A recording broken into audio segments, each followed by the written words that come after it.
자, 다음 상담 바로 만나봅니다. 이번에는 끝번호 3755번으로 보내주신 문자 사연 확인하겠습니다. 경기도 남양주시 금곡동 서울 아파트 재건축인데요. 보유를 해야 되는지 매도를 해야 되는지 고민됩니다. 의견 부탁드려요 라면서 올려주셨네요. 자, 이번에 남양주시 금곡동으로 가겠습니다. 재건축 아파트고요. 앞으로의 투자 전략을 어떻게 짜야 할까요? 남양주입니다. 남양주 제가 자료를 준비를 한 게 있는데 네. 요거를 잠깐 보기 전에 잠깐 한 2, 3분만 말씀을 좀 드릴게요. 이제 가장 걱정하시는 게 뭐냐면 부동산 시장이 오를까요, 내릴까요를 많이 얘기하고 또 정부에서도 안정화를 시키기 위해 정상화를 시키기 위해서 얘기를 합니다. 자, 단순하게 우리 많은 분들이 불인이들도 이해할 수 있는 막 지금 금리다, 대출이다 너무 복잡하잖아요. 뭐 정책을 푼다, 만다, 임대사업자는 하려고 했다가 만다고 했다 뭐 이러고 있는데 네. 가장 포커스는 뭐냐면 부동산입니다.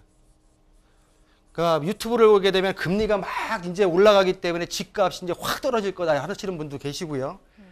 근데 그 예전에 2008년 그 예전을 보게 되게 되면 또 금리가 올라갈 때 집값이 올라갔어요. 그러니까 이게 상대적인 거고요. 제가 볼 때는 좀 더 좀 디테일하게 봐야 되는데 부동산. 자, 부동산을 봤을 때 제가 말씀드린 게 뭐냐면 부동산에 있어서 매매가의 안정화를 지금 위해서 지금 뭐 공급한다, 막 공급 얘기하고 뭐 정책 얘기하는 거 아니겠습니까? 자, 매매와 임대가 있습니다. 자, 임대에는 전세가 있고요. 월세가 있습니다. 그 안에 뭐 반전세도 있죠. 자, 그러면 심플하게 생각하자고요. 이 주변, 중요한 거 안정화, 정상화. 저는 이제 정상화에다 포커스를 맞출 텐데 정상적인 기능을 해야 됩니다. 이 시장이 정상적으로 돌아가는 게 우리 무주택자분이나 다주택분들 모든 분들이 심적으로 편하고 삶이 편합니다. 정상화를 위해서는. 뭐냐면 가격대가 매매의 안정화를 하기 위해서는 선행돼야 될 게 뭐냐면요.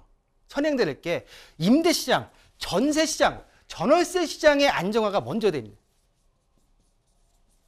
이거를 잡지 않고서는 여기를 치켜 맞추러 뛰어오르는 걸 할 수가 없습니다. 자, 그러면 임대, 전세가, 매매가 하락됐습니다. 매매가 올라가 급등했습니다. 라는 얘기는 굉장히 많이 보셨을 겁니다. 근데 전세 시장, 월세 시장, 월세 가격이 내렸고요. 전세 가격이 내렸습니다. 이런 얘기는 못 봤습니다. 거의. 자, 그렇다고 하면 이 매매 시장의 안정을 위해서는 정부 차원에서 공급에 대한 거를 시그널을 계속 보내야 되고요. 여기 임대 시장의 안정을 위해서 어떤 역량을 더 부여를 해야 된다.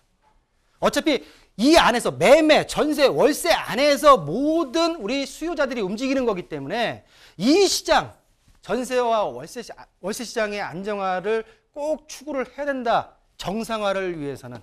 라는 부분을 좀 말씀드릴 수 있겠고요. 바로 넘어가 볼까요?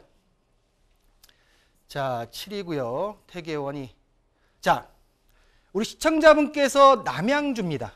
남양주에 금곡동 서울 아파트죠. 서울 아파트 재건축인데 보유해야 됩니까? 매도해야 됩니까? 라고 했습니다.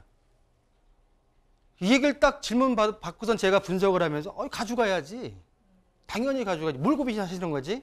라고 했는데 고민하셨던 이유를 조금 알 것 같아요. 자, 뭐냐면 현재 왜 가져가야 되냐면 현재 요 지금 보여드리는 건 뭐냐면 2022년도 올해 1분기 3월 31일까지 남양주 시청에서 시청 홈페이지에 들어가시면 일반 정비사업 추진 현황 세부 내역을 띄워놓은 내용입니다. 재개발, 재건축 쭉 있는데 재건축만 띄워왔어요. 그중에 금곡 아파트가 있습니다. 금곡 아파트. 현재 보시는 대로 기존 용적률이 143.7%에서 신축 296%까지 현재 지금 추진사항을 보게 되면 사업 시행 인가가 올해 1월 21일 날 떨어졌습니다.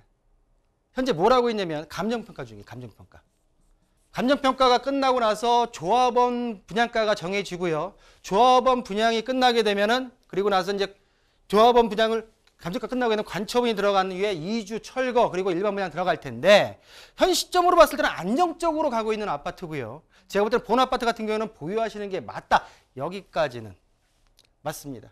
자, 그러면 본 아파트에서 고민하시는 이유를 한번 보겠습니다. 여기네요. 자, 본 아파트 같은 경우에 경춘선, 금곡역의 역세권 아파트입니다. 여기까지도 보유를 해야죠. 그렇죠? 보유를 해야죠. 본 아파트 같은 경우에. 자, 사업 시행인가 떨어졌고 재건축 원만하게 진행되고 있고 역사야.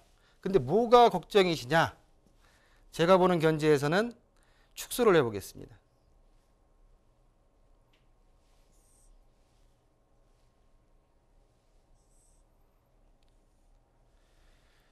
자, 남양주 별내, 서울지역 노원, 아직도 이제 서울지역이죠. 화랑대 있고. 본 아파트까지 오는데 가는 지역을 봤을 때 아래쪽에 다산 진공 공공택지지구, 왕숙 2지구, 왕숙 1지구, 양정역 역세권 개발, 그리고 뭐 등등 해가지고 여러 지금 개발 계획들이 앞쪽으로 수도권 진입에서 앞쪽으로 포진되어 있는데 내가 이 호재를 가지고라도 가지고 있지만은 가져가는 게 이 리스크 때문에 가져가는 게 맞겠습니까? 라는 질문으로 저는 이해를 했습니다. 근데 중요한 건 뭐냐면 본 아파트 같은 경우에 사업성에 있어서 진행이 원만하게 간다고 하면 현재 지금 감평을 받아야죠. 감평 받아서 조합원 분양가가 나오는, 제가 방송에 말씀드렸듯이 3기 신도시가 있는 외 지역의 구축으로는 조금 자제하셔라 라고 말씀드렸지만 신축과 연계되어 있는 호재가 있다고 하게 되게 되면 같이 영향을 받을 수 있습니다 라는 뒷말씀을 드린 적이 있습니다. 그렇기 때문에 본 아파트 같은 경우에 가장 중요한 건 뭐냐면 내가 가지고 있는 아파트가 어느 정도의 감정이 돼서 나에게 어떻게 돌아올지가 중요하죠. 그렇다고 하게 되면 지역적으로 그리고 지금 걱정하셨던 거에 대해서는 염려를 좀 내려놓으시고 일단은 감평에 의한 조합원 분양가의 책정을 먼저 손에 두신 다음에 그 감평, 내 조합원 분양가가 이 주변 시세 대비해서 얼마만큼 저렴하고 저렴한 금액대에서 얼마만큼의 이익을 볼 수 있는지를 판단하시고 나서 그리고 매도를 걱정하신다 하더라도 늦지 않다라고 정리해 드리겠습니다.